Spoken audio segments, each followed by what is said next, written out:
بسم الله الرحمن الرحیم. تاجدار مرموز، قسمت 4. تا به حال یاد گرفتیم شوینده رو از چه موادی و به چه صورتی آماده کنیم محلول شستشوی بینی رو. اما ببینیم چطور با این محلول بینی رو شستشو بدیم. بعد از اینکه محلول آماده شد، پیشنهاد میشه با یکی از این دو روش بینی رو شستشو بدیم: شستشو با دست یا شستشو با استفاده از ظروف خاص.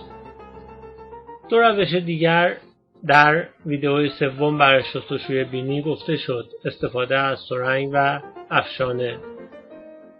هنگامی که از سرنگ و افشانه استفاده میکنیم، معمولاً قطره‌های محلول یا ذرات محلول در عمق بینی و حفره بینی نفوذ میکنند و ممکنه به داخل ریه هم برن.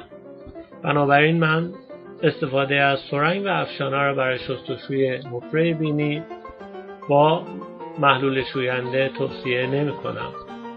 صرفاً محلول را با دست یا ظروف خاص وارد بینی بکنید و در حین شستشو خیلی مراقب باشید نفس عمیق نکشید و محلول شوینده وارد ریه های شما مطلقاً نشه.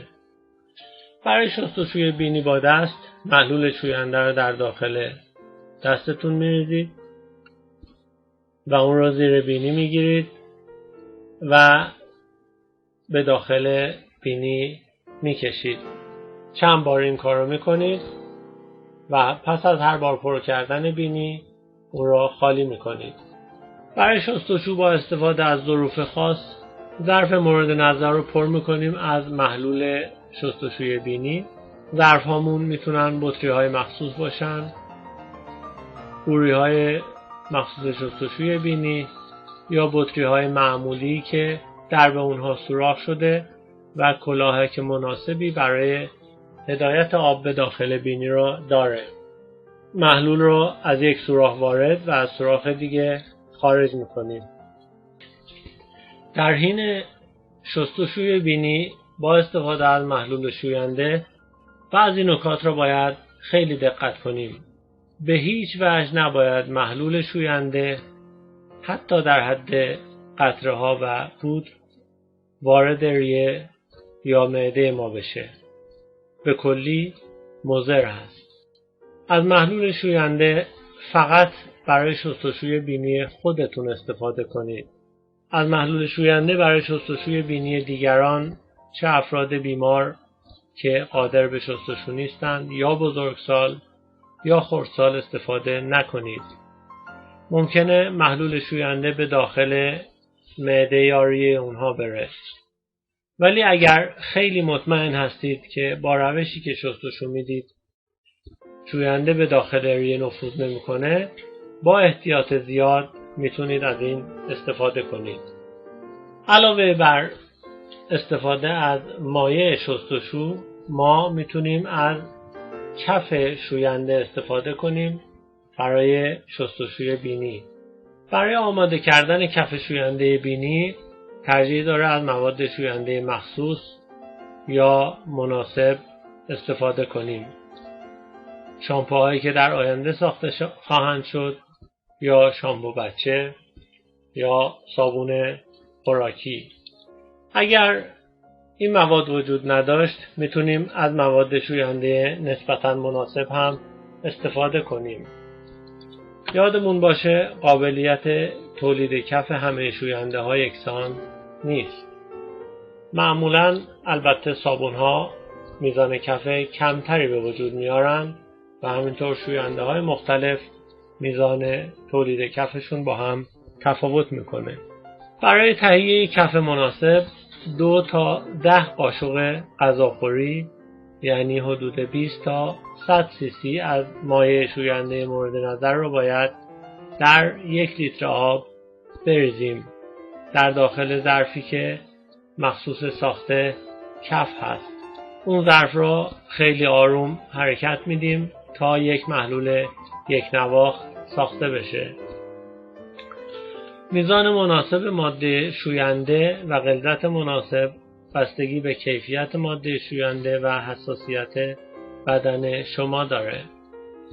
توصیه میشه در مراحل اول از مقادیر کمتری ماده شوینده استفاده کنید تا محلول رقیقتری به دست بیاد. یادمون نره اگر مقدار مایع از یه حد کمتر باشه و غلظت از یه حد کمتر بشه ممکنه اصلا کفی ساخته نشه. بعد از اینکه محلول مورد نظر رو ساختیم و اون رو در داخل ظرف کفساز ریختیم، ابتدا مقدار کف رو از داخل ظرف کفساز در روی دستمون میریزیم. بعد دست رو در زیر بینی میگیریم و کفهای بیرون اومده از ظرف رو به داخل بینیمون هدایت میکنیم و قسمت‌های ابتدای سوراخ بینی را پر از کف میکنیم. نباید کف را به قسمت‌های انتهای بینی مستقیما بفرستیم، بلکه مقدار کمی کف در قسمت‌های ورودی سوراخ بینی میمالیم. بعد از اون دست خودمون را از آب تمیز پر میکنیم، اون را در زیر بینی میگیریم و آب تمیز را همراه با کف به داخل حفره بینی میکشیم. چند بار با آب کف را به داخل بینی میریزیم. البته بیش از یک بار کف را به بینی نمیمالیم، بلکه کفی که در یک بار به سوراخ‌های بینی مالیده شده را با آب به داخل بینی میفرستیم و چند بار این کار را تکرار میکنیم. 2-3 بار اول کف به قسمت‌های داخلی بینی نفوذ میکنه و بعد در مراحل بعدی آبی که میفرستیم کف را از داخل بینی خارج میکنه و اون را تمیز میکنه. زمانهای شستشوی بینی با مایع شوینده، محلول شوینده مناسب یا با کف بستگی به شرایط محیطی و حساسیت بدنی شما داره. اگر احیانا در جایی باشید که بینیتون حس میکنید ممکنه آلوده شده باشه، ترجیح داره این شستشو رو انجام بدید. فقط خیلی دقت کنید کف و محلول شستشو تا اون جایی که امکان داره به داخل بدن شما نفوذ نکنن. ممکنه بشه این زمانها رو هم برای شستشوی بینی با کف یا مایع شستشو توصیه کرد. برای بیماران مبتلا، افراد ناقل یا مظنون، حضور در فضای آلوده، حضور در فضای نیمه شلوغ و همینطور به صورت منظم هر وقت که به خانه برمیگردیم. ساعت‌هایی که در اینجا نوشته شده صرفاً توصیه‌های عمومیه و شما خودتون یا متخصصی که باهاش مشورت میکنید میتونن زمانهای بهتری رو به شما پیشنهاد بدن. چند نکته است که یادآوری اونها خیلی لازمه.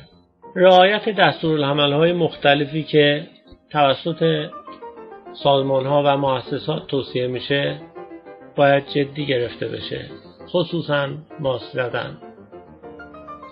کرونا ویروس خیلی مرموزی هست و در طول این چند ماه چندین بار تغییر شکل داده و جهش پیدا کرده. برای پاکسازی فضای بینی با مایع یا کف شستشو حتما از محلول با غلظت‌های کم شروع کنید. تعداد شستشو در روز در ابتدا کم باشه تا بینی شما نسبتاً آماده بشه. مدت زمان پاکسازی و شستشو کوتاه باشه در مراحل ابتدایی. قبل از اینکه روش‌های پیشنهادی در این ویدیو مورد استفاده عموم قرار بگیره، پیشنهاد میشه متخصصین و مؤسسات معتبر موارد پیشنهاد شده را اصلاح کنن، تکمیل کنن و بهینه کنن و بعد از تاییدشون در اختیار همه قرار بدن. مواردی که توی این ویدیو توضیح داده شد صرفاً برای کاهش اثرات منفی ویروس کرونا است. مراقب مردم، دوستان، خانواده و خودمون باشیم.